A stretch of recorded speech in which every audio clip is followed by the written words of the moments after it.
ప్రభుత్వం, నువ్వు గెలిచిన తెలంగాణ ప్రభుత్వం ఏర్పడిన ప్రభుత్వం, ఇక్కడ కూడా మిషన్లే ఉన్నాయి. మరి నువ్వు ప్రభుత్వాన్ని నడుపుతున్న కర్ణాటకలో కూడా మిషన్లే ఉన్నాయి, మీరు గెలిచినటువంటి కేరళలో కూడా మిషన్లే ఉన్నాయి.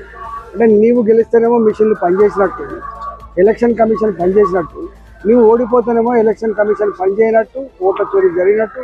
ఇది ఎక్కడ దిక్కుమల్ల ఆలోచన? రెండవది, ఇప్పుడు చాలా మందికి హైదరాబాద్ ఉంది, ఒక సంవత్సరం ఒక ఏరియాలో ఉంటాం, ఇంకో సంవత్సరం ఇంకొక ఏరియాలో ఉంటాం, ఒక సంవత్సరం కిరాయికి ఇంకో ఏరియాకి పోతాం, ఊర్లో ఓటు ఉంటుంది, పట్టణంలో ఓటు ఉంటుంది. ఇవన్నీ సరిచేయాల్సిన అక్కర రెగ్యులర్గా జరుగుతూనే ఉంటాయి. ఈ ఓట్ల కొత్త నమోదు ప్రోగ్రాం కానీ, ఈ డబుల్ ఉన్న కాడ తీసేసుకునే ప్రోగ్రాం కానీ, ఈ నిరంతరంగా ఎలక్షన్ కమిషన్ చేసే ప్రక్రియ. ఇవాళ నేను ఒకటే కోరుతున్నా, బీహార్లో కూడా అది బార్డర్ మీద ఉన్నటువంటి ప్రాంతం కాబట్టి, బంగ్లాదేశీలు ఇతర ప్రాంతాల వాళ్ళు వచ్చేటువంటి ఏరియా కాబట్టి, ఇవాళ వీళ్ళ ఓట్ల కోసం, సీట్ల కోసం అక్కడ ఇన్ఫిల్ట్రేషన్ అయినటువంటి వాళ్ళకి ఆధార్ కార్డు ఇవ్వడము, లేకపోతే రేషన్ కార్డు ఇవ్వడము, వాళ్ళకి సిటిజన్షిప్ ఇవ్వడం, ఇది ఎంత మేరకు క్షేమం కాదు దేశానికి.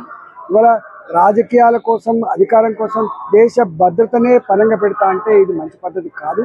ఇవాళ ఇలాంటి చౌకబారు ఆరోపణలు మంచిది కాదు. Election commission autonomous body, election supreme court కూడా ఆల్రెడీ జడ్జిమెంట్ ఇచ్చింది, దాని ప్రకారంగా అది నడుస్తూనే ఉంటుంది తప్ప దానికి పార్టీకి ఏం సంబంధం ఉంటుంది, ఈ ప్రభుత్వానికి ఏం సంబంధం ఉంటుంది? ఈ మాత్రం అవగాహన